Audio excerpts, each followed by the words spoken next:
In this video, I will discuss spermatozoa, sperms.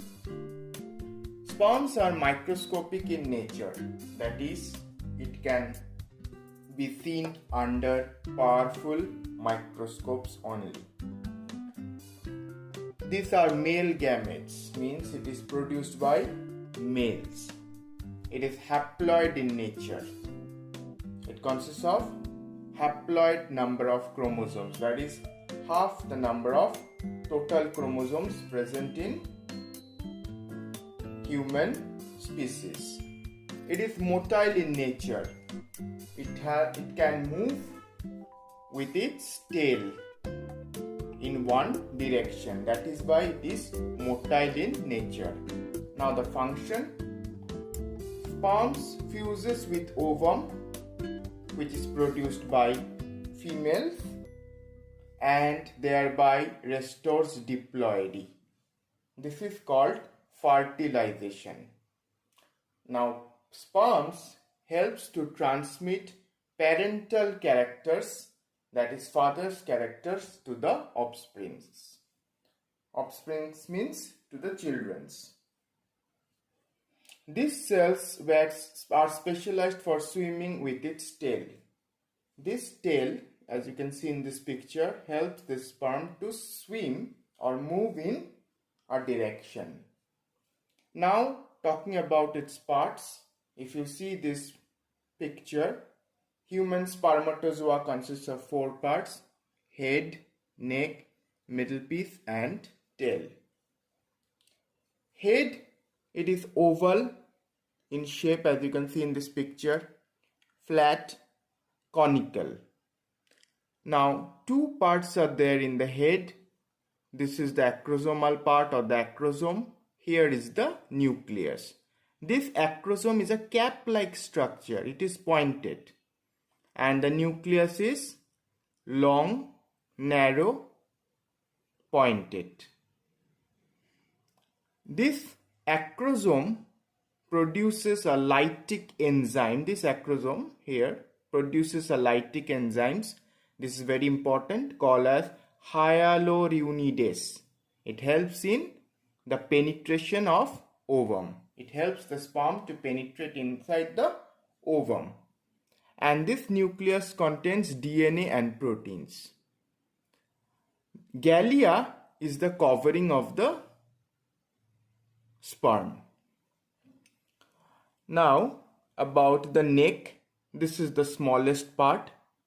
It has 2 centrioles over here, and these 2 centrioles are perpendicular to each other. This is the proximal centriole and this is the distal centriole. Now, what is the function of these centrioles? It forms spindle to initiate cleavage or division in the zygote. And these centrioles and the neck it lies in the depression of the nucleus. So just below the nucleus we find a smaller portion called as the neck. It is introduced into the egg during fertilization. Okay. Now about the middle piece. It consists of mitochondrial spiral, that is the spiral arrangement of the mitochondria. It is just behind the neck. It is cylindrical. It is the powerhouse of the sperm because it consists of mitochondria.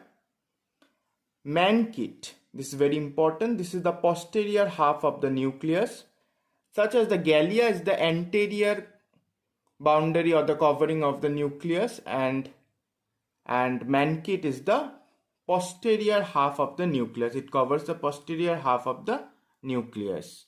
Neck, middle piece and tail. So, mankit covers the posterior half of the nucleus, neck, middle piece. Okay.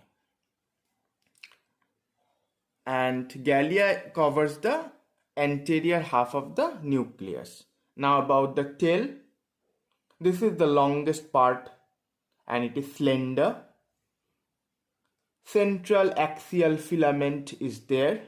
called as the axoneme or axial filament. It is covered by outer protoplasmic sheet, and its function is forward pushing of the sperm. That is, it helps to push the sperm in forward direction. Now, an important fact, mammalian sperm is flagellated. You see the flagella here, with no important cell organelles like ribosomes and endoplasmic reticulum. So in sperms, we don't find ribosomes and endoplasmic reticulum. So coming to the structure again, this is the head, which consists of the acrosome and the nucleus. Nucleus contains DNA and proteins. This is the neck, this is the middle piece, and this is the tail.